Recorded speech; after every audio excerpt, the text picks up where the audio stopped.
Eczema का कोई एक अकेला कारण नहीं है। ये असल में 3 चीज़ों का एक परफेक्ट स्टॉर्म है। पहला, हमारे जीन्स, जैसे वो FLG जीन। दूसरा, हमारा पर्यावरण, जैसे साबुन, डिटर्जेंट या एलर्जी फैलाने वाली चीज़ें। और तीसरा, हमारा इम्यून सिस्टम, जो इन बाहरी चीज़ों पर ज़रूरत से ज़्यादा रिएक्ट करने लगता है।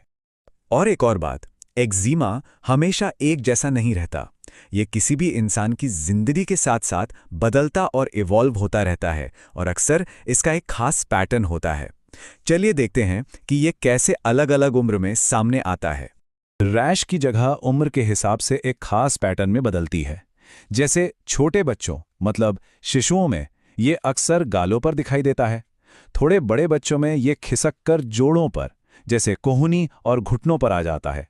और वयस्कों में ये आम तौर पर जोड़ों के अंदरूनी हिस्सों में मिलता है, जैसे कोहनी के अंदर की तरफ और घुटनों के पीछे। और हाँ, रैश का लुक भी अलग-अलग हो सकता है।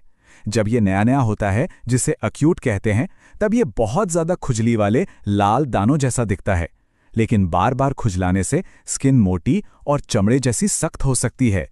इस हालत को लाइक्निफिकेशन कहते हैं। तो सवाल यह है कि जब एक्जिमा का फ्लेयर अप होता है, मतलब जब ये बढ़ जाता है, तो इसे मैनेज करने के लिए क्या किया जा सकता है? अच्छी बात यह है कि इसके लिए एक बहुत ही साफ और असरदार तरीका मौजूद है। ये मैनेजमेंट प्लान 3 जरूरी पिलर्स पर टिका है। पहला, रोजाना हाइड्रेशन, ताकि उस लीक करती हुई स्किन बैरियर को ठीक किया जा सके। दूसरा, उन चीजों को पहचानना और उनसे बचना जो इसे ट्रिगर करती हैं, मतलब बढ़ाती हैं। और तीसरा, जब फ्लेयर अप हो तो सूजन को जल्दी से शांत करने के लिए एंटी इन्फ्लेमेटरी दवाएं लगाना। अब देखिए, तो बात हाइड्रेशन की हो तो ये जानना जरूरी है कि सारे मॉइस्चराइजर एक जैसे नहीं होते।